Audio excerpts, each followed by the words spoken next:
Hello students, welcome back to the channel.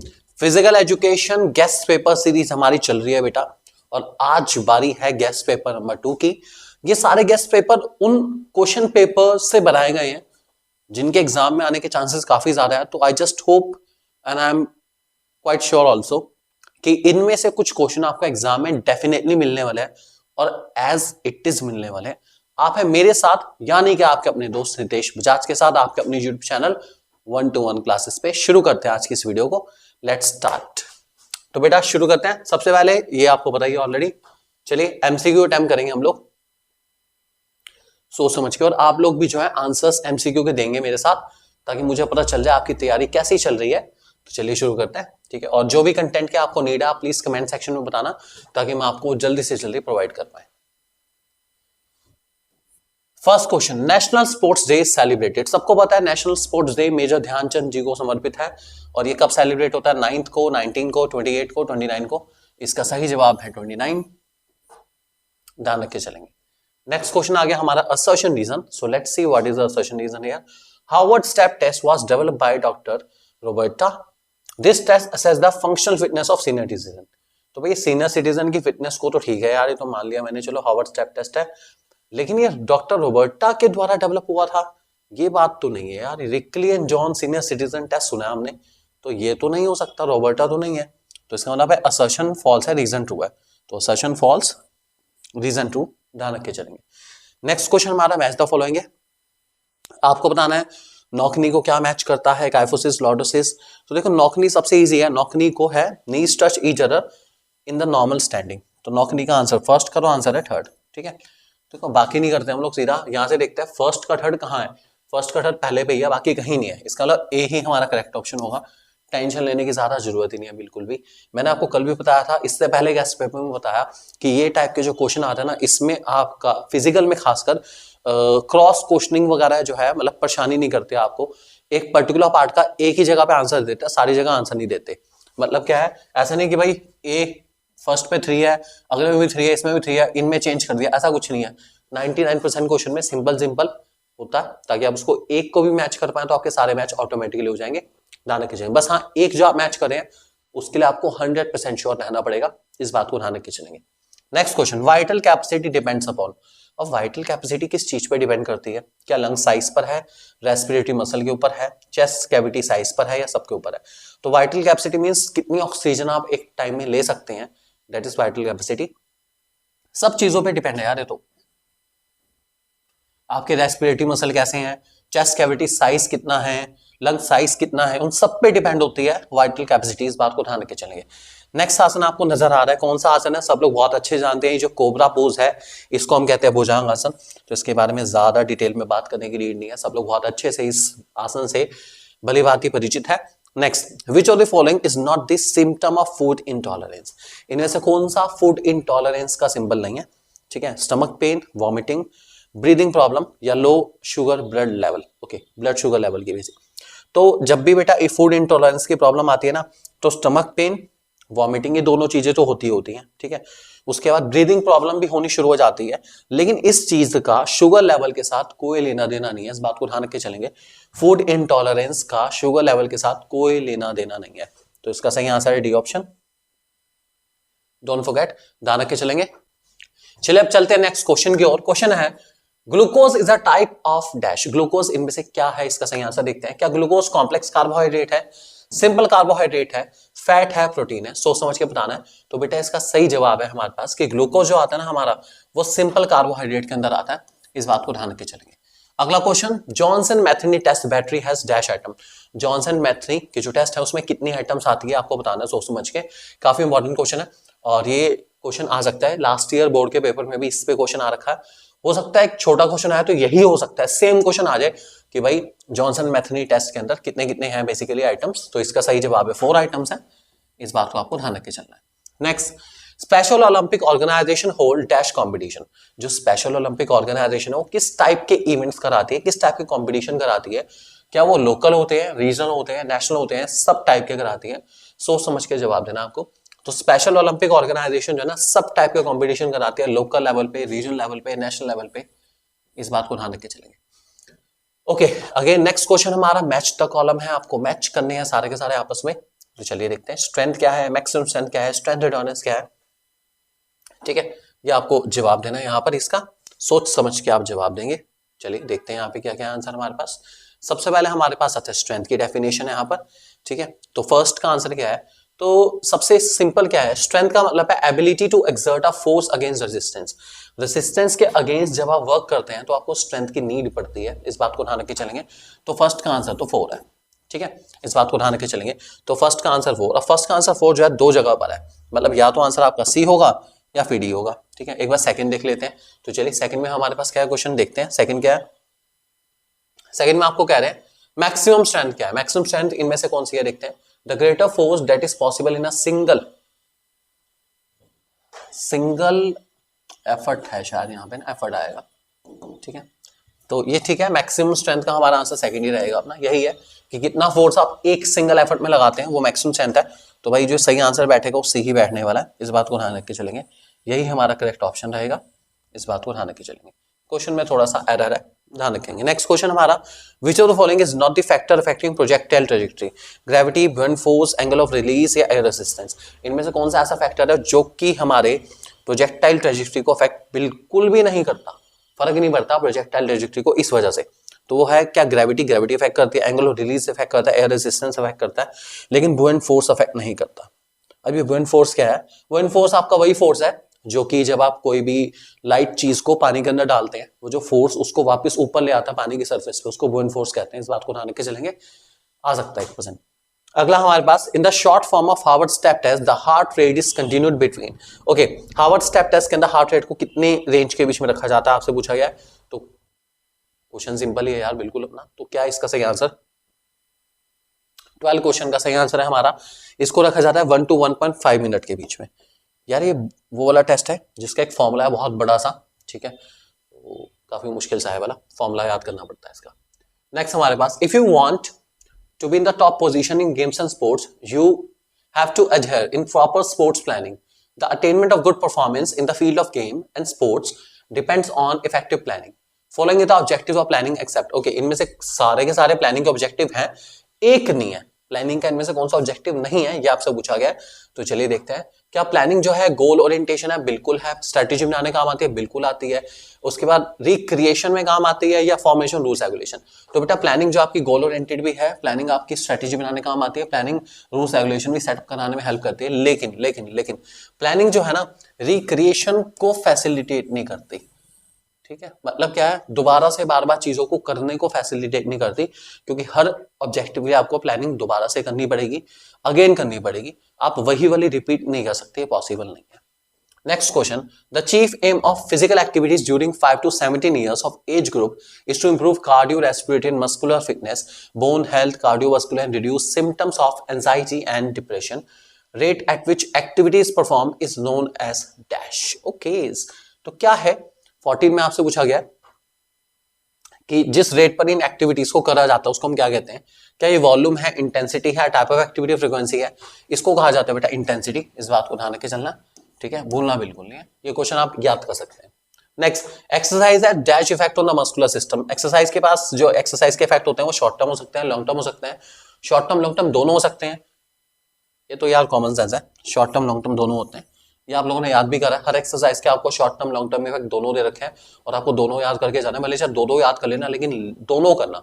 अगर आपसे generally effect पूछे गए तो आप मिक्स करके लिख दो, कोई दिक्कत नहीं, लेकिन शॉर्ट टर्म लॉन्ग टर्म को सेग्रीगेट कर लोगे तो ज्यादा बेटर रहेगा आप लोगों के लिए, क्योंकि क्वेश्चन एग्जाम में आता है कि शॉर्ट टर्म इंपैक्ट बताओ एक्सरसाइज के, या लॉन्ग टर्म इंपैक्ट बताओ पर्टिकुलर एक्सरसाइज के, कार्डियो रेस्पिरेटरी पर, मस्कुलर पर। तो शॉर्ट टर्म लॉन्ग टर्म दोनों को सेग्रीगेट करके याद कर लेना प्लीज। भले चाहे दो याद करो, लेकिन अलग अलग याद कर लेना। और अगर कुछ मेंशन नहीं करते तो मिक्स करके लिख दो, कोई भी दिक्कत वाली बात नहीं है। नेक्स्ट, 2 स्टेटमेंट्स है, आपको बताना है सर्चिंग इंजन के हिसाब से क्या होगा सही जवाब। चलिए देखते हैं इसका। An obese person has BMI more than 30, BMI indicates the flexibility of a person. भाई देखो ये तो ठीक है यार, ऊपर वाला कि 30 से ऊपर वाला ओबेसिटी में आता है तो पता ही आपको, लेकिन बीएमआई जो फ्लेक्सिबिलिटी को रिप्रेजेंट करता है, फ्लेक्सिबिलिटी को बीएमआई, अरे नहीं यार, असर्शन ट्रू है, रीजन फॉल्स है। तो इसका सही जवाब रहेगा हमारा C, assertion true, reason false, ध्यान रख के चलेंगे। Next, fartlek training is used to develop, fartlek training इनमें से किस चीज को डेवलप करने के लिए सबसे बेस्ट है? फार्टलेट ट्रेनिंग, फार्टलेट ध्यान रख के चलेंगे इस बात को।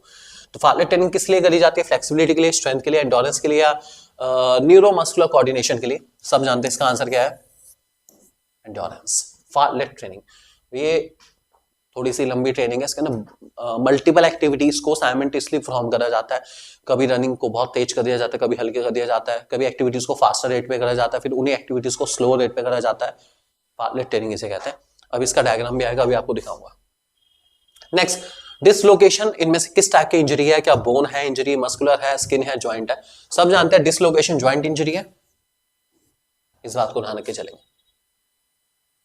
नेक्स्ट, अब आते हैं हमारे कुछ ऐसे क्वेश्चन जो बड़े सिंपल से हैं, जिनको आप डायरेक्टली आंसर देना चाहे दे सकते हैं, कोई इशू नहीं। सबसे पहले 2 एम्स ऑब्जेक्टिव डेफ ओलंपिक के बताने हैं आपको। ये वही है बेसिकली, ये जितने भी ओलंपिक है हमारे स्पेशल हैं या डेफ ओलंपिक हैं या पैरालंपिक हैं, इनका मेन पर्पस है इक्विटी को प्रमोट करना। और जो स्पेशल नीड्स या ऐसे लोग हैं जो कि कह सकते हैं हम लोग डिसेबिलिटीज के अंदर आते हैं, उन सबको स्पोर्ट्स में पार्टिसिपेट कराना इसका मेन एम है। उनमें भी स्पोर्ट्स की भावना को प्रमोट करना इक्वालिटी के साथ, ये इसका मेन एम है, ध्यान रख के चलेंगे। Which test would you suggest your grandmother for lower body flexibility? अब Rikli and John senior citizen test आपने बहुत अच्छे से पढ़ा है, chair sit and reach test करा लो, हो जाएगा काम, कोई दिक्कत नहीं। लोअर बॉडी फ्लेक्सिबिलिटी के लिए बहुत अच्छा टेस्ट है।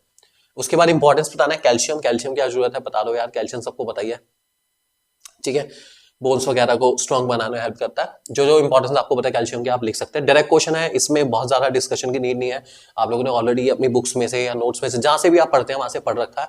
जल्दी जल्दी फटाफट आंसर लिख देना, कोई दिक्कत नहीं। अगला, what does, okay, suggest any 2 free hand exercise for correcting round shoulder को करेक्ट करने वाली कोई सी 2 एक्सरसाइज आपको बतानी, कोई सी 2 जो आपको इजी लगती हो बता दो, आसन बता दो, कोई दिक्कत नहीं, तब भी चल जाएगा। उसके बाद सिट एंड रीच टेस्ट क्या मेजर करता है? ऑब्वियसली बात है, लोअर बॉडी फ्लेक्सिबिलिटी आपको पता ही है, ठीक है। उसके बाद हमारे पास आता है name any 2 macro minerals, carbohydrate लिख दो, प्रोटीन लिख लो, कोई दिक्कत नहीं, ठीक है, उनके सोर्सेज भी लिख देना। अगले हमारे पास आ जाता है पुल्मोनरी डिफ्यूजन क्या है, आसन को क्लासिफाई करो, फिक्सचर बनाओ 16 का साइक्लिक मेथड वाला, Newton's first law of motion लिखो, उसके बाद टैलेंट आइडेंटिफिकेशन प्रोसेस बताओ, और एनी 3 रीजन फॉर एक्सरसाइज। सबसे इजी पता कौन सा है? इनमें से 5 अटेम्प्ट करने हैं। मैं होता तो ये लास्ट वाला जरूर अटेम्प्ट करता, बहुत सिंपल है, बहुत बढ़िया है, सिंपल एकदम बिल्कुल, ठीक है। टैलेंट आइडेंटिफिकेशन इंपॉर्टेंट टॉपिक है, मैं ऑलरेडी बता चुका हूँ, बहुत ज्यादा चांसेस का आने को, अभी इसके आंसर दिखाता हूं आपको सारे के सारे, लेकिन बहुत इंपॉर्टेंट टॉपिक है। टैलेंट आइडेंटिफिकेशन, टैलेंट डेवलपमेंट में से एक टॉपिक आना है एग्जाम में, और फॉर श्योर आना है, अच्छे से करके जाना। Newton's first law of motion, law of inertia सब जानते हैं बहुत अच्छे से, ठीक है। उसके बाद 16 साइक्लिक वाला बना लो अपना, कोई लीक है साइक्लिक बना लो, बहुत ईजी है, सबको पता है, बनाना आता है सबको, ठीक है। और आसन, आसन को क्लासीफाई कर लो, ये भी ईजी है हमारा। तो चलो देखते हैं, सारे आंसर हमारे सामने आ चुके हैं, देखो यहाँ पर। सबसे पहले एक एक करके आप सारे आंसर पढ़ना चाहें पढ़ सकते हैं। आसन को क्लासिफाई कर दिया, मेडिटेटिव, रिलैक्सेटिव, कल्चरल आसन। उसके बाद फिक्सचर बनाना था, फिक्सचर बना रही है, जल्दी जल्दी देखो, ये रहा फिक्सचर, ये रो, सबको आना है बनाना बहुत अच्छे से, आपने हमारे वीडियो देखी है कैसे फिक्सचर बनाए जाते हैं, सारे के सारे नॉकआउट लीग सब आपको बताया गया, आप बहुत इजीली बना सकते हैं। लॉ ऑफ इनर्शिया आपके सामने है, ठीक है। एप्लीकेशन स्पोर्ट्स में कहाँ कहाँ है ये आपको बताइए, बहुत इजीली आप लिख सकते हैं इसके अंदर, क्योंकि ये जो आंसर्स है ना, ये आप ऑलरेडी याद कर चुके हैं, जहां भी आप जिस भी बुक आप फॉलो कर रहे हैं वहां से आप इसको बहुत इजीली याद कर सकते हैं, लिख भी सकते हैं इजीली, तो आप इसको वहां से भी देख सकते हैं। और एक और मैं बता दूं, अगर आपको अब तक याद नहीं हुए चैप्टर्स और आपको चाहिए कि यार कोई ना बहुत इजी मटेरियल मिल जाए, याद नहीं हो रहा, बुक में तो बहुत सारा दे रखा है, ये नहीं समझ आ रहा कितना याद करना है, कितना याद नहीं करना, कितना लिखना है, कितना नहीं लिखना, पॉइंट्स बनाने हैं नहीं बनाने, हेडिंग बनाने नहीं बनाने, तो हमारे नोट्स फिजिकल एजुकेशन क्लास 12 के सारे नोट्स हमारे ऐप पर भी अवेलेबल है। आप अभी जाइए हमारी ऐप पर और इन सारे नोट्स को अपना बना सकते हैं आप बहुत इजीली, बहुत अमेजिंग नोट्स है, बस कुछ नहीं करना, फटाफट जाके कोर्स लो, प्रिंट कराओ और उसके बाद पढ़ना शुरू हो जाओ। जितना शॉर्ट से शॉर्ट हो सकता है उतने शॉर्ट करे गए हैं, लेकिन ये शॉर्ट का मतलब ये नहीं कि भैया कुछ भी काट दिया गया ना, जो अननेसेसरी चीजें थी वो हटाई गई, मेन चीजों पे फोकस करा गया ताकि आपको मार्क्स मिल पाए फुल के फुल।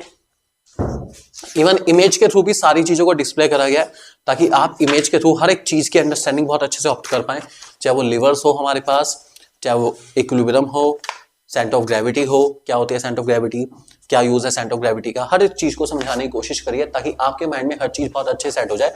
तो चलिए आगे बढ़ते हैं नेक्स्ट क्वेश्चन की और हमारा ये था talent identification. Talent identification means obvious ही बात है, लोग का टैलेंट को आइडेंटिफाई करो, बहुत टैलेंट है इंडिया के अंदर, उन्हें जो है गेम्स से रिलेटेड, स्पोर्ट्स से रिलेटेड टैलेंट को आइडेंटिफाई करो और आगे लेकर आओ ताकि वो लोग इंडिया को रिप्रेजेंट कर पाए बेस्ट से बेस्ट, ध्यान रख के चलेंगे। नेक्स्ट हमारे पास यही एक्सरसाइज के 3 बेनिफिट, माइंड को बहुत बढ़िया है, physical appearance, weight control, obesity को रिड्यूस करता है, जो मर्जी लिख लेना। चलो अब आगे हमारे केस बेस्ड क्वेश्चन, भाई बढ़िया क्वेश्चन है, मस्त एकदम मजेदार। चलो पहला क्वेश्चन आपके सामने है, पिक्चर आपने देख ली, चलो जी देखते हैं क्या। The term used to define this deformity, जो डिफॉर्मिटी आपके सामने है, इस डिफॉर्मिटी को हम क्या कहते हैं, आपको सोच समझ के बताना है बेटा। इसका सही आंसर है काइफोसिस।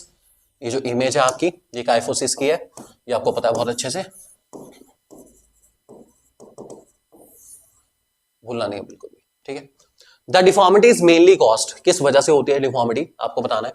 क्या ये हैवी लोड की वजह से होती है, एक्सरसाइज की कमी की वजह से होती है, वीक मसल, भाई सब है इसके अंदर, आंसर बिल्कुल ठीक है यार, ये सब है। हैवी लोड उठाओगे, एक्सरसाइज नहीं करोगे, डिफॉर्मिटी हो जाएगी। Next, which of the following helps in rectifying such condition, कौन सा आसन करा जाता है इस कंडीशन को रेक्टिफाई करने के लिए, क्या करें कि ये कंडीशन हमारी ठीक हो जाए।